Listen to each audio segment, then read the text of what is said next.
Hey, I didn't see you there. I was just reading my Broke Producer's Guide to Networking. Come have a look.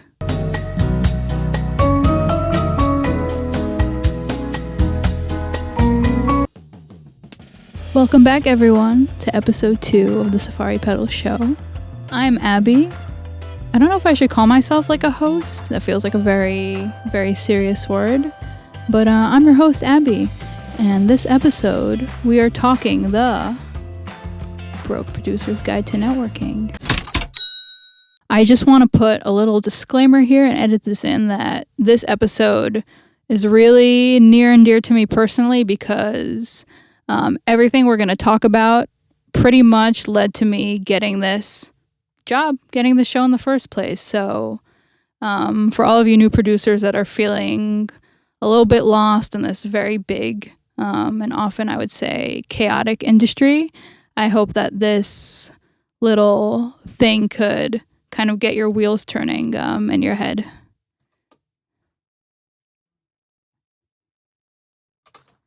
That was going so well. Damn it. But pretty much to sum it up, keep your heads up and that opportunities will come. And let's get into the guide now. Chapter 1. Before you start networking, what do you want? What do you want? Okay, so I feel like I'm kind of stating things that might be obvious to some, but they were certainly not obvious to me, I would say 4 months ago. Whether you are a new producer, a mix engineer, songwriter, a live performer, you like to produce anything, any job title fits in. What are your goals? Like where, if you look kind of into the future, where do you see yourself? Do you want to be producing for artists? And if so, what type of artists? What genre? Do you have a certain scene you want to get into? Do you want to exclusively mix? Do you want to just kind of be a freelancer? Do you want to work in an established studio? Do you want to be an assistant to a certain engineer?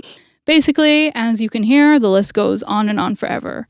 So before we get to the networking part, I would say kind of start thinking about what you want to do, because if you kind of clearly define in your head what your goals are, you've chosen a direction and you'll kind of know where to start walking. None of this came from me. When I was in audio school, one of our teachers was like, where do you guys see yourself in like 10 years? What do you want? And then it hit me. I was like, wow, I'm in audio school learning music producing, and where do I even see myself in 2 years from now? What is my dream job? So kind of get the wheels turning on that, and we will cut to chapter 2.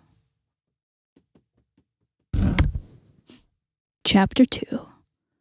The very magical power of asking questions. Okay, so this is my mom's favorite thing to tell me all the time because I am someone who is naturally very shy and I hate asking questions. Hate. Oh, there's people by the door. Hello, people by the door. You're going to be edited into the episode now. Back to the magical power of asking questions. I'm sure that all of you have questions that are unanswered about, okay, I want to be a producer in this studio. How do I get there? Who do I need to talk to? And I think that it's very easy to fall into kind of like the big picture and not take things in bite-sized pieces and in baby steps. Something that I've personally done that's worked. You can kind of, again, take it or leave it and modify it so it works for you. Once you have a more clear vision of where you want to go and what your kind of, you can say, dream situation, job, wherever it may be is, okay, who do I need to talk to kind of gather more information about how to get there? I literally just, and it's totally free to do this, which is the best part, I opened up Instagram, I found out which producers, who's in my area, and I just sent them DMs. And that's also how I got this job. There are so many producers out there that I think are perfectly accessible. Find out who your local producers are. Send them a message. Hey, what plugins do you use? And you can start to inquire about job opportunities, things that they did. And I found in maybe 80% of the cases, people have been so kind and so helpful. And so from plugins to questions about working in your local area. You can just start to gather. And this is, again, something that was not obvious to me until someone told me to do it, and it really works. So start asking questions and gathering information. I can almost promise that it'll yield results, so go for it. Part 2. Was that clear and concise?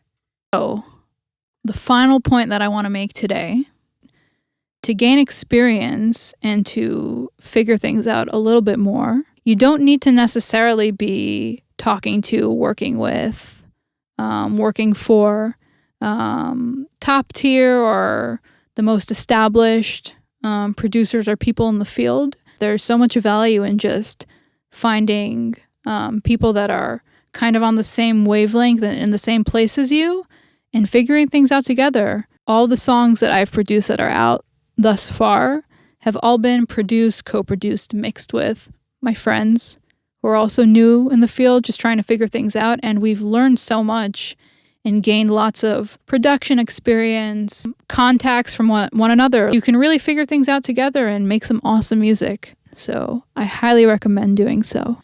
If you found that this video was helpful, oh my god, this microphone won't stop moving. Please, if you would like, you don't have to, but please like, subscribe, and you can hit that notification bell that is somewhere below. So until next time, that's it. Should I just kind of spin into it? I love this chair. This is like the best chair ever. I'll play Invisible. This is my violin. Valuable and that I want to make is that that's not what I wanted to say, so we're going to do it one last time, and it's going to work because I'm going to swerve into it with style and grace, and it's going to be all flowy, and I won't even have to edit it once, hopefully not.